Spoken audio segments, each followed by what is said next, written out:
just one big story, isn't it?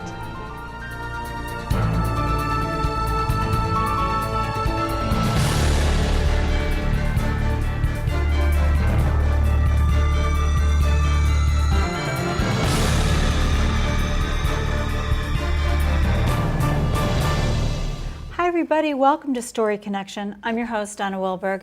Today we are talking with actress Pamela Finney, who's going to tell us a little bit about her career, how she got started, and also give us a sneak peek at some of her work. So we're so thrilled to have her on the show. Welcome, Pam. Thank you very much. Thank you for having me. I'm so thrilled to be here. Well, I've always been wanting to work with you, so having you here is at least a little taste of. I know. Here's my resume. When are we going to work together, Donna? Oh, well, let's talk about you. How long have you been acting? Actually, I have been acting for 51 years.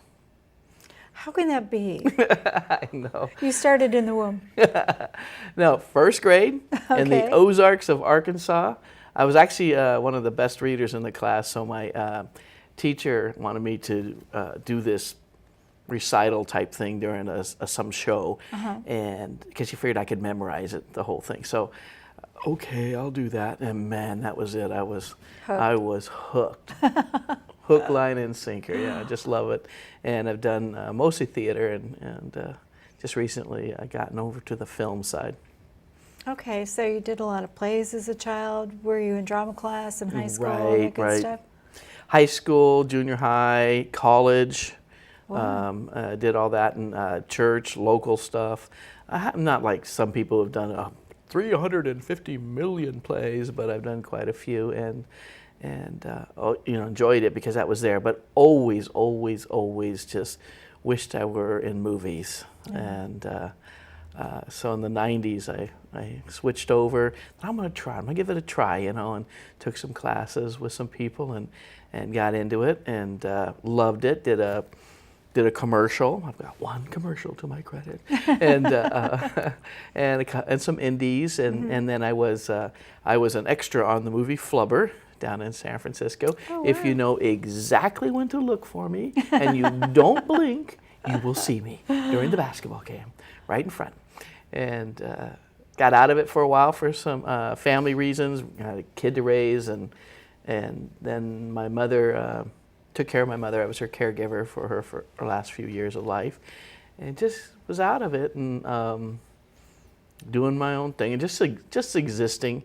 Once Mom passed, I got to get a job, paying job, and I always had that going on in my life. Is got to do the responsible thing. Got to be responsible. My parents didn't think I should act. Other people got to be responsible. Got to make a living. So I had to make a living. So what did you make a living doing? Most of the time I've been a teacher. So I was a college professor in English and special education and law school. Taught at a law school for several years, mostly the Wow. English, but did a lot of computers. That's more than responsible. Yeah. That's at the top of the charts. Yeah, so I did all that, and along the way I've had times where I had to do two jobs. I was a single parent, and so in order to pay for that kid and keep her going and everything, I often did. So I did newspaper routes and pizza delivery and all kinds of things like that. And I've been a janitor. I've been just numerous things over the years. You're sounding like that song. I've been up, I've been down. Yeah. And I've sold. I was one of those people who'd go into your business with the little handouts and sneak in there and try to get you to buy my Tupperware kind of stuff, whatever. Yeah, I've been that. I've done quite a bit, over the years. Worked at big box retail, a lot of retail too, and. But always just keep coming back to wish I was acting. I wish I were acting. And I went down to Southern California in the 2000 just for the express purpose of trying to get in acting. I'd been in a seminar up here with Tommy Thompson, producer, writer. I don't know if you know the name. Did Quantum Leap and Greatest American Hero and Pretender. And wanted to. I just went to his little thing, and he said to me, and this is the best compliment I've ever gotten as an actor, he, after I did a couple of scenes and everything, he goes, I can see you playing Kathy Bates' younger sister and holding your own with her. Oh. And that just floored me, just thinking of that. It's like, wow, that was just, wow, really? And so I thought, I'm going to go down. He said, you come down to LA and I'll look me up and I'll get you going on something. I said, great. So I finally said, I'm going to go for it. And that was January 2000. So I go down to LA. Okay, and somebody told me they had his phone number. Well, didn't really. So I'm going to find him. So I get on Google. I'm Googling him. I'm looking for Tommy Thompson. First thing I find, his obituary. He had just died. That's crappy luck. You gotta be kidding me. Oh. So I did some, got a couple of things going, but again, had to have that responsible paying job. So did that, but when I came up here, like I said, I took care of my mom, got a job at the courthouse, and I'm working in the civil unit. I'm the lead, which also makes me kind of a bouncer. And I see all kinds of different people, so it's good for acting because I see all kinds of sorts. And just cruising through life, just existing, really feeling like that. And not totally fulfilled and everything. And then at the end of 2008, I got diagnosed with breast cancer. Oh. And went through chemo and all that in 2009. And just other things, just finishing up, and I'm still taking some medication for it, but I passed that magic 5-year mark, so I am good. Sweet. And I thought, you know what, life's just too short. I really need to get back to what makes me thrive, what makes me happy, what makes me feel good about what I'm doing, and that's acting. It's always been acting. I'm that little kid at like 6, 7 years old watching the Oscars. Yes, I had a TV then. Watching the Oscars year after year after year. I couldn't tell you how many acceptance speeches I've written and given over the years, and all those things, and just always wanted to do it. And I just said, I'm going for it. So I took some classes with Charlie Holiday. He's great, love him, and learned a lot. And finally, in 2012, heard about the PCS festival, and I thought, okay, this is it. This is your chance. Just go down there. You're going to audition. I hadn't auditioned yet for anything. Been out of it for so long. I thought, okay. I ended up in 3 movies that year. That's because you're so good. It's just one of those, just wow. And just one thing has led to the next. And since that 2012, I have been in, I think I told you, 28 film and TV projects. And I've done at least a dozen radio plays with Thistledown Theater. And it's just been a ride, and it's just still going. And I'd love to get my SAG-AFTRA card, and I'm this close. I got some projects going in the works. Can't really talk about them right now. That's the nature of the beast, know. And I have a modified low budget called, so I could get my Taft-Hartley credit, which means I could get my SAG card, for those of you who know a little bit about it. And I have a couple of new media projects I'm supposed to be involved. Same thing I could get. So it's just, please, if you want it to happen for me, it's just get that. I just need to go to that next level. I've done some SAG Ultra Lows, but you don't get credit for those. So have you gone down to LA to audition for anything? I have not auditioned in LA. I did a couple of video auditions and sent them down. Didn't get the parts, but at least got to audition. I went down and did an independent film with a director I met up here. I can't say enough to people about network. And it's just go to these film festivals that are going on, and met 2 men or directors, producers team, and their film won first place at the Sacramento International Film Festival. I kept in touch with them and said, hey, we got this movie we're doing, come down, and you wanted a part in it. And so I got to go down to LA, and it was just, as the whole way I'm driving down, I'm just, someday this is going to be it. I'm going to be down here, and it was really thrilling for me to get to do that. And, wow. And I've done a couple things in San Francisco, and it's just, like I said, I just keep plugging along and waiting for the big chance to come. Yeah. Well, I think that Gillian Flynn, she did Gone Girl. Oh, She's got a book. There's a couple parts. If they ever do stories, her stories, any of her other stories, you need to get in there and audition. All right. Because I can definitely will. see you in some of those parts she's written. You've got such depth and flavor to you, and you're just amazing. Well, thank Just you. an amazing actress. Well, it's all about the character, and that's what's so. That was a part of what I loved about teaching English was that I'd have all these students writing these papers about all these different areas of life, all these different topics, and from different parts of the world, and whatever, science and whatever it was. And I got to read these papers like, wow, that's really interesting. I didn't know that, and all this knowledge that I got to attain through that. And acting's very much the same way. Do you write? I do a little bit of, I have done some writing. It's mostly expository type of writing. When I was dealing with chemo and everything like that, I did some writing. That was part of dealing with the whole process. For me, it was part of the healing process. And I wrote about I went through that self-examination of what kind of a person I'd been, which was very guarded, and I'm still a bit guarded, believe it or not. And just discovering who I am and who's the real me, and what do I want people to see in me, what do I want to become, even though I'm in my 50s and I'm still becoming, and I think we all should be becoming until the day we drop. Yeah. And so that was part of the writing process for me. I'd love to do more writing, but between full-time work and acting is really kind of another full-time job. Writing's like, and you write, so it takes time. It's exhaustive. At least it is for me, because I really pour myself into it once I go at it. I'm more of that inspired writer. So I'll get that inspiration, and I just sit and write the whole thing out, just boom, at one sitting. Well, the reason I'm asking that is, what's your ideal part? Have you ever thought about writing your own script and playing your ideal part? Ideal part, boy.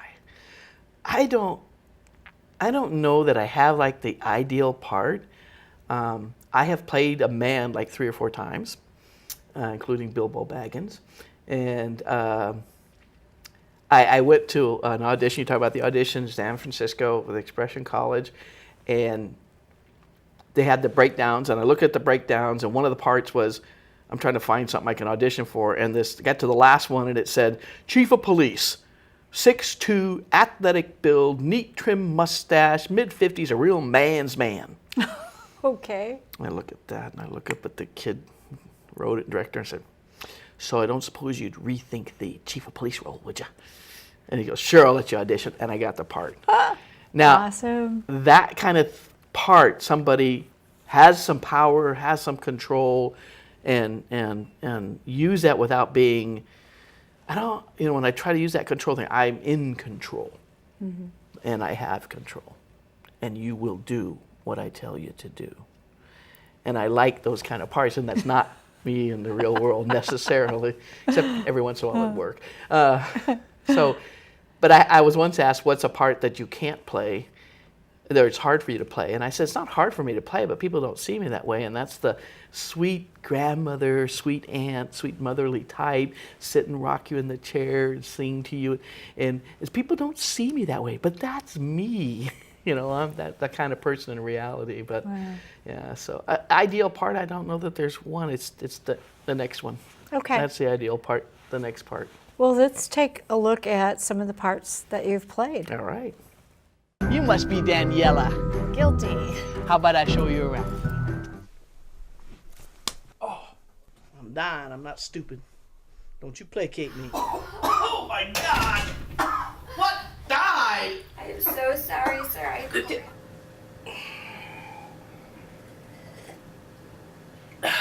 can talk now.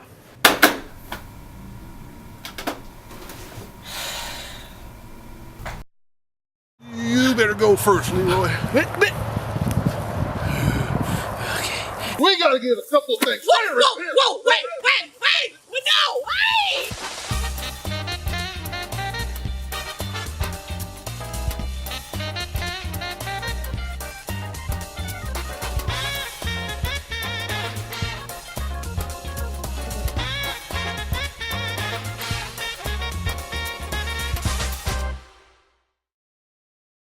So you're making up for lost time. This I am. I'm trying to. You're amazing, Pam. Time's one thing you can't get back, but you can use it while you have it. Oh, no, I'm right with you. So what kind of advice do you have for aspiring actors? You have to have that passion for it. If you're going to get into acting, it's something that you feel like, I have to do this at least some of the time. See, some of my breathing time, I need to be on a stage. I need to be performing or in an environment where I'm acting. And so you have to have that passion. You can go and maybe have a little bit of fun, but if you don't have that passion, find something else to do that does give you that passion.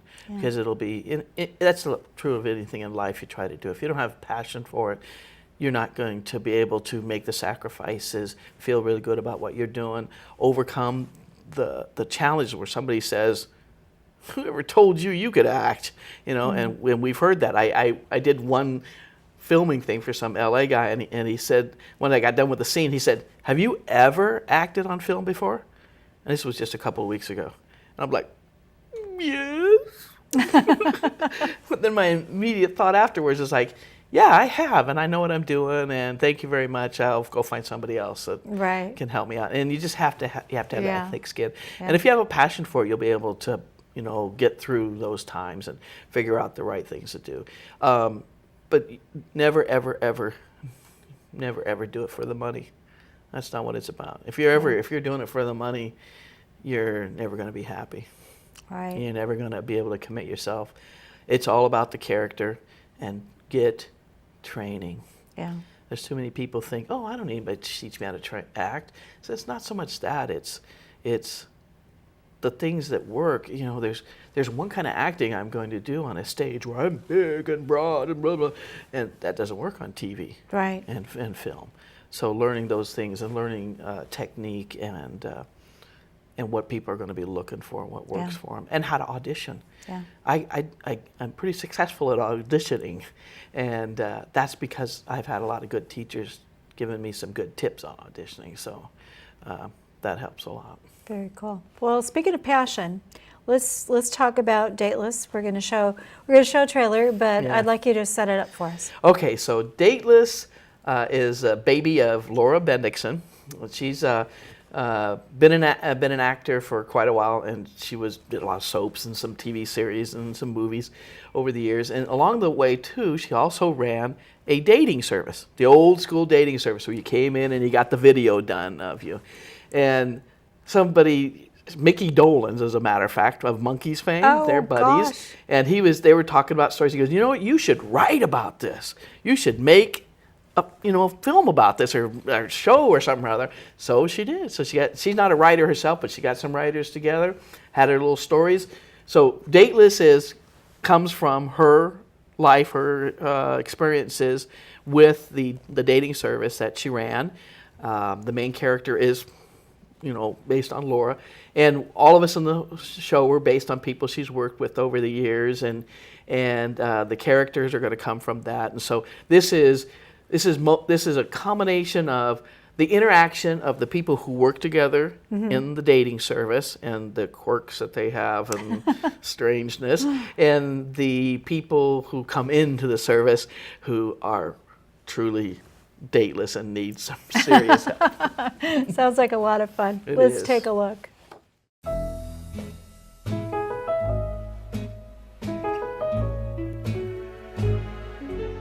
Then I met the most wonderful man who got me knocked up, borrowed all of my money and my car, and said he had to drive to Hawaii for a job interview. And, well, he must have gotten the job because I haven't seen him since. Oh, I'm so sorry. Did you just text me that you're bored? I do really have the worst luck with men. It's not me. It's you. It's not me. It's you. You're a butthole. I am a butthole. You need a date. Well, some of us really need some help. That's an understatement. Hi, I'm Bill, and I love video games and my mom. Bill, this way, please. Sorry, I'm so nervous. I've never done it before. Oh, good Lord, man. Are you kidding me? What are you, 5? I were just once on a dare. I would like to introduce you to our new office manager. I know a girl. She's an in-home caretaker. I think you'd really like her. I can totally see how your mom might freak someone out sleeping like that. I'm awake. Oh, God.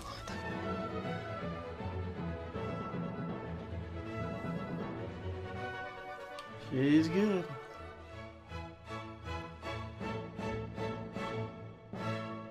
All right, Bill. Just be yourself. Hi, I'm Bill, and I'm rich, and I have a huge... Oh, that's just a lot of fun, Pam. Oh, having a blast doing it. So where is this going? We premiered the pilot. We shot a pilot so far. We premiered that last Saturday. Went really well. Had standing room only group there. Everybody cheered for it and everything. Now Laura is trying to find some financiers. We have a couple of, there's like a couple TV stations and the cable kind of things and the online type of services that are interested. But this day and age, without a star, we won't have a name star in the show. We need to shoot 3 or 4 episodes at least on our dime in order to get them to take it in. We'll give it a shot. And so that's where we're at right now, is trying to find people with some money who can financially back us and make the show work. And, Super. another one Okay, of so anybody out there with money, if you have some to spare, those. Yep. dateless. Dateless. You can find us on Facebook. You can find us on IMDb. You can go to our IMDb page and get contacts with us that way. Well, it sounds fantastic. And so to date, is that your favorite part, or do you have a favorite part that you've played so far? Good question. My favorite parts have probably been theater parts that I had, and it's a kind of a toss-up for me with the fun kind of part. I played Yenta, the matchmaker, in Fiddler on the Roof. Loved that character, and Bilbo Baggins in The Hobbit. None of the guys could carry it, and I had brown curly hair back then. So How funny. And then I played a character called Inez Serrano in a little lesser-known play called No Exit, written by Jean-Paul Sartre, and that was his existentialist view of hell. We were 3 people in hell together. Ooh. And that was so much fun. Sounds like fun. Yeah. Well, we're just about out of time, believe it or not, but I would like you to give some of your information. How can people get in touch with you? Okay, great. I have a Facebook page, Pamela Finney Actor, so you can go find me on Facebook and like me. That'd be great. And then I get to post on there, and then you look at the page. I'm on IMDb, so that's imdb.me/Pamela Finney. And I'm trying to get my web page together, and I'm not real super techie, so I'm working on it. So soon there'll be a Pamela Finney Actor web page. Super. Well, I think you're on a roll. Thanks. Yeah. Okay, so let's give a little bit of information about the Story Connection. The Story Connection airs the second and fourth Thursday at 9:30 p.m. Pacific Standard Time. Our companion show, Paranormal Connection, airs the first and third Thursdays of each month. Each episode repeats the following Friday at 1:30 p.m. and Saturday at 5:30 a.m. You can watch these programs online at the same airtimes by going to accesssacramento.org and clicking Watch 17, or you can watch us on Comcast Channel 17 in the Sacramento region and on AT&T Channel 99. For information on upcoming shows and previous Story Connection guests, go to storyconnectiontv.blogspot.com. You can contact us at storyconnectiontv@gmail.com, and don't forget, join us on Facebook, become a friend, and become a fan. Okay, so I think we probably touched on this, but I'm going to ask you one more time. Is there any particular role, be it serious, comedy, is there any role that you really haven't done yet that you would love, love, love to do? Well, I'm a Christian, and I'd love to get to work in that genre of film. And that person who shows that there's really good in the world, and it's worth saving people over and worth reaching to people and taking care and just showing that kind of passion for doing the right thing and taking care of people. Something that showed that and had those kind of messages, I would really enjoy doing. Yeah. Oh, somebody needs to write you in as a minister. There you go. That would be great for you. Yep, would love it. Wow, super. Well, thank you for coming on the show and sharing. Thank you for having me. You're, like I said, you're just one of my faves, and one of these days I'm going to get to work with you for real. That'd be great. And I really look forward to that. So good luck in your career, Thank you. and the best to you. Thank you very much. All right. And thank you, everybody out there, for watching Story Connection. And we're always out and about asking what your story is. So I hope you've got something ready for us, because that's what this program's all about, the story behind the story. So thanks for joining us, and we'll see you again. Bye-bye.